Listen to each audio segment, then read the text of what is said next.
নমস্কার, এসকেআর online YouTube চ্যানেলে তোমাদের প্রত্যেককে স্বাগত। প্রায় প্রত্যেকেই জানো যে 30শে নভেম্বর 2025-এ ডাব্লিউবিপি কনস্টেবলের পরীক্ষা হচ্ছে 2024-এর রিক্রুটমেন্টের। তো আশা করি প্রত্যেকেই জানো। তো এই ভিডিওটা অত্যন্ত গুরুত্বপূর্ণ। ভিডিওতে তোমরা জানতে পারবে এই বছর কাট অফ তোমাদের কেমন যাবে এবং কত নাম্বার পেলে তোমরা পাস করতে পারবে। তো একটা ধারণা আমি তোমাদের এই ভিডিওতে জানাবো। তো অনেকেই তোমরা কমেন্ট করো, যার কারণে ভিডিওটা আমি করছি। যেহেতু এই বছর একটিমাত্র পরীক্ষা, সেক্ষেত্রে কাট অফে কিন্তু তোমরা অনেক পরিবর্তন দেখতে পারবে। তো বিগত যে নিয়োগগুলো হয়েছে সেই নিয়োগের উপর অ্যানালাইজ করে প্রতিটি ক্যাটাগরি ওয়াইজ কাট অফগুলো আমি তোমাদের জানাচ্ছি। এক্সপেক্টেড কাট অফ অর্থাৎ কাট অফ কেমন হতে পারে সেটার ধারণা আমি তোমাদের এই ভিডিওতে জানাবো। প্রত্যেকটা বিষয় অ্যানালাইজ করে আমি তোমাদের সামনে তুলে ধরবো। তো ভিডিওটি সম্পূর্ণ দেখো, প্রত্যেকটা ক্যাটাগরি ওয়াইজ তোমরা কাট অফ জানতে পারবে। যেহেতু একটি মাত্র পরীক্ষা হচ্ছে, সেক্ষেত্রে কাট অফের ভিন্ন রূপ তোমরা দেখতে পারবে এবং সেটার কারণও আমি এই ভিডিওতে ব্যাখ্যা করব। মোট শূন্যপদ যেটা রয়েছে তার মধ্যে সাধারণ প্রার্থীদের অর্থাৎ যারা ফ্রেশার তাদের মোট শূন্যপদ ওপেন ক্যাটাগরির 3600টি মাত্র শূন্যপদ মেল এবং ফিমেল মিলে। অর্থাৎ বিগত যে নিয়োগগুলো হয়েছে সেই নিয়োগের তুলনামূলকভাবে এই বছর অনেক কম ভ্যাকেন্সিস, যেখানে অল ওভার 11,749টি শূন্যপদ থাকলেও সাধারণ প্রার্থীর ভ্যাকেন্সিস অনেক কম। ইউআরের ক্ষেত্রে 1200, এসসি এসটির ক্ষেত্রে 960, এসটি কাস্টের 240, ওবিসি কাস্টের 360, ওবিসি বির ক্ষেত্রে 360 এবং ইডাব্লিউএসের 840টি শূন্যপদ। অল ওভার 3600টি শূন্যপদ রয়েছে ওপেন ক্যাটাগরির অর্থাৎ ফ্রেশারদের জন্য। বাকি যে ভ্যাকেন্সিসগুলো প্রত্যেকটাই যাচ্ছে রিজার্ভেশন। সিভিক, হোমগার্ড, এনভিএফ এদের জন্য ভ্যাকেন্সিস থাকছে 8000 প্লাস এবং ওপেন ক্যাটাগরির ভ্যাকেন্সিস অনেকটাই কম। তোমরা দেখতেই পাচ্ছ 3600 মাত্র, আর একটি মাত্র পরীক্ষা যেখানে মেন পরীক্ষার মাধ্যমে নিয়োগ করা হচ্ছে। সেক্ষেত্রে কাট অফের কিন্তু তোমরা ভিন্ন রূপ তোমরা দেখতে পারবে। তো ভিডিওটি দেখো, প্রত্যেকটা বিষয়ে জানাবো এবং বিগত যে নিয়োগগুলো আছে সেই নিয়োগের কাট অফগুলো আমরা দেখে নেব। যেখানে 3600টি শূন্যপদ এবং এই বছরের ক্ষেত্রে অ্যাপ্লিকেশন দাঁড়িয়েছে 10 লক্ষ প্লাস। 10 লক্ষ প্রার্থী এখানে অ্যাপ্লাই করেছে। তবে প্রচুর প্রার্থীর এই বছর অ্যাপ্লিকেশন বাতিল হয়ে যাওয়ার কারণে মোট বর্তমানে পরীক্ষার্থীর সংখ্যা 9 লক্ষ। তবে দেখার বিষয়ে কতজন প্রার্থী পরীক্ষায় অংশগ্রহণ করে সেটা দেখার বিষয়ে। তো তোমরা ধরে রাখো 8 থেকে 9 লক্ষ প্রার্থী পরীক্ষায় বসবে, বোঝা গেল। এবং প্রার্থী বাছাইয়ের ক্ষেত্রে দেখে নাও, প্রার্থী বাছাইয়ের ক্ষেত্রে একটা বিরাট পরিবর্তন। যেহেতু একটি মাত্র পরীক্ষা, যেখানে লিখিত পরীক্ষা হচ্ছে অর্থাৎ মেন পরীক্ষা 85-র মধ্যে পরীক্ষা থাকবে। 85-র মধ্যে 85 নাম্বারের একটি পরীক্ষা থাকবে। সেই পরীক্ষার ভিত্তিতে নিয়োগ করা হচ্ছে, অর্থাৎ মেন পরীক্ষার ভিত্তিতে নিয়োগ করা হচ্ছে। কোনো পিলি বা আর কিছু থাকছে না, তারপরেই মাঠ থাকছে। তো প্রথমে লিখিত পরীক্ষা, তারপরে মাঠের মাধ্যমে প্রার্থী বাছাই করা হচ্ছে। তবে যদি আমরা এর আগে যে সমস্ত নিয়োগগুলো হয়েছে সেই নিয়োগগুলো যদি দেখি, সেখানে আমরা দেখতে পারবো প্রথমে পিলি পরীক্ষা হয়েছিল। সেখানে প্রচুর প্রার্থীকে বাছাই করে তাদেরকে মাঠে দেখা হয়েছিল এবং মাঠ কমপ্লিট হওয়ার পর যে সকল প্রার্থী মাঠ কমপ্লিট করেছে তাদের মেন পরীক্ষায় ডাকা হয়েছিল। এই কয়টি ধাপ ছিল বিগত নিয়োগের ক্ষেত্রে। যেখানে পিলি পরীক্ষা হয়েছিল, পিলি পরীক্ষাতে প্রার্থী বাছাই হয়েছিল, মাঠে প্রার্থী বাছাই হয়েছিল এবং তারপরে মেন পরীক্ষায়। তো এই নিয়োগের ক্ষেত্রে দেখো, এখানে কোনো ধরনের পিলি পরীক্ষা হচ্ছে না, প্রথমে মাঠ হচ্ছে না, প্রথমেই তোমাদের মেন পরীক্ষা হচ্ছে। অর্থাৎ প্রথম যে দুটি ধাপ প্রার্থী বাছাই সেটা কিন্তু থাকছে না। সেক্ষেত্রে যারা সাকসেসফুলিভাবে অ্যাপ্লিকেশান সাবমিট করেছে তারা প্রত্যেকেই মেন পরীক্ষায় বসতে চলছে, যেখানে 85 নাম্বারের। তাহলে এখানে পরিষ্কার এটাই বোঝা যাচ্ছে, যেহেতু প্রার্থী বাছাইয়ের জন্য কোনো ধরনের পিলি পরীক্ষা হচ্ছে না, মাঠ হচ্ছে না, সরাসরি 85 নাম্বারের লিখিত পরীক্ষা হচ্ছে মেন পরীক্ষা। তাহলে বলাই যেতে পারে যে এই পরীক্ষার ক্ষেত্রে কম্পিটিশন অনেকটাই হাই থাকবে এবং বিগত নিয়োগগুলোর তুলনামূলকভাবে এই বছর মেন পরীক্ষার কাট অফ অনেকটাই বেশি দাঁড়াবে। এটা তো ক্লিয়ার। যেহেতু পিলি পরীক্ষা হচ্ছে না, মাঠ হচ্ছে না, ডাইরেক্ট তোমাদের লিখিত পরীক্ষা হচ্ছে। যারা অ্যাপ্লাই করেছে তারা প্রত্যেকেই পরীক্ষায় অংশগ্রহণ করবে। সেক্ষেত্রে এই বছরের কাট অফ অনেকটাই বেশি যাওয়ার সম্ভাবনা কিন্তু থাকছে, অনেকটাই বেশি যাওয়ার সম্ভাবনা থাকছে। তো আমরা বিগত যে নিয়োগগুলো হচ্ছে সেই নিয়োগের কাট অফগুলো দেখে নিচ্ছি।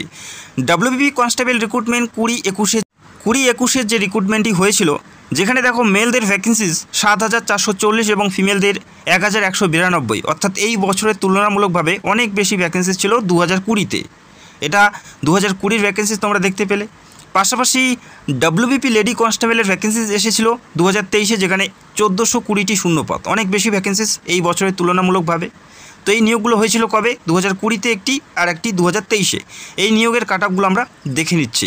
প্রথমে দেখে নিচ্ছি ডাব্লিউবিপি লেডি কনস্টেবল 2023-এর, যেখানে প্রথমে দেখে নেব 85 নাম্বারের ক্ষেত্রে যেটা কাট অফ ছিল মহিলাদের, যেখানে ইউআরএস ছিল 52.25, এসসির ক্ষেত্রে ছিল 43.75, এসটির ক্ষেত্রে ছিল 40.75, ওবিসি এর ক্ষেত্রে ছিল 35.25 এবং ওবিসি বির ক্ষেত্রে ছিল 47.25। এটা ছিল 85 নাম্বারের। 85 নাম্বারের মধ্যে এই নাম্বারে তারা পাশ করেছিল সর্বনিম্ন। ইউআরের ক্ষেত্রে 52.25, অনেক বেশি কাট আপ ছিল 2023-এ। শুধুমাত্র ফিমেলদের, কিন্তু এটা শুধুমাত্র ফিমেলদের 1420টি শূন্যপদ ছিল এবং কাট আপ তোমরা দেখতেই পাচ্ছ, অনেক বেশি কাট আপ। ফাইনাল যে কাট আপ সেটা তোমরা দেখে নাও, যেখানে 67.75 ইন্টারভিউর পরে যে কাট আপ মেরিট লিস্ট তোমরা দেখতে পাচ্ছ, যেখানে এসসির ক্ষেত্রে 58.5, এরপরে এসটির ক্ষেত্রে 54.42, ওবিসি এর ক্ষেত্রে 51.5 এবং ওবিসি বির ক্ষেত্রে 62.92। অনেক বেশি কাট আপ ছিল 2023-এ, তোমরা দেখতেই পাচ্ছ। এবং 2020-21-এর যে কাট আপ সেটা আমরা এই মুহূর্তে দেখে নিচ্ছি। দেখো এখানে পিলি পরীক্ষা ছিল, তো পিলি পরীক্ষা নিয়ে কথা বলবো না, মেন পরীক্ষা নিয়ে কথা বলবো, যেহেতু তোমরা মেন পরীক্ষায় বসতে চলছো। যেখানে 85-র মধ্যে ইউআরের কাট আপ ছিল কত? 42.5, এসসির ক্ষেত্রে ছিল 37.75, এসটির ক্ষেত্রে ছিল 31.75 এবং ওবিসি এর ক্ষেত্রে ছিল 36.25 এবং ওবিসি বির ক্ষেত্রে ছিল 40.5। এটা ছিল কাট আপ মেন পরীক্ষার। 85-র মধ্যে এই নাম্বারে পাশ করানো হয়েছে সর্বনিম্ন, বোঝা গেল। এরপরে ফাইনাল মেরিট ছিল দেখো 58.75 ইউআরের, এসসির ক্ষেত্রে 54.25, এসটির ক্ষেত্রে 46.85, ওবিসি এর ক্ষেত্রে 52.92 এবং ওবিসি বির ক্ষেত্রে 57.25। ভ্যাকেন্সি ছিল কত? মেলদের 7400 প্লাস শূন্যপদ এবং ফিমেলদের 1000 প্লাস শূন্যপদ ছিল, অর্থাৎ যথেষ্ট ভালো শূন্যপদ কিন্তু ছিল 2020-তে। ঠিক একইভাবে 2019-এর কাট আপ তোমরা দেখো, মেন পরীক্ষার কাট আপ ছিল ইউআরের 38, এসসির ক্ষেত্রে ছিল 37.5, এসটির ক্ষেত্রে 32, ওবিসি এর ক্ষেত্রে 36 এবং ওবিসি বির ক্ষেত্রে 37.75। এটা ছিল মেন পরীক্ষা 85 নাম্বারের। ঠিক একইভাবে ইন্টারভিউর পর ফাইনাল মেরিট কততে এসেছিল সেটাও তোমরা দেখতে পাচ্ছ, যেখানে ইউআরের 56 এবং এসসির ক্ষেত্রে ছিল 49.17, এসটির ক্ষেত্রে 41.08 এবং ওবিসি এর ক্ষেত্রে ছিল 44.92 এবং ওবিসি বির ক্ষেত্রে ছিল 53.67। তো তোমরা দেখতেই পাচ্ছ। এবং 2019-এর এবং 2015 এবং 2018-র ভ্যাকেন্সিস তোমরা অনস্ক্রিন দেখতে পাচ্ছ। তো ভ্যাকেন্সি অনেক বেশি ছিল এবং কাট আপগুলো তোমরা দেখতে পেলে। আর এই বছর একটি মাত্র পরীক্ষা হচ্ছে এবং ভ্যাকেন্সিস অনেকটাই কম, সেক্ষেত্রে কম্পিটিশন অনেকটাই বেশি থাকবে। প্রার্থী বাসের জন্য শুধুমাত্র মেন পরীক্ষাই হচ্ছে, প্রার্থী বাসের জন্য পিলি পরীক্ষা থাকছে না, মাঠ থাকছে না, মাঠ পরে থাকছে।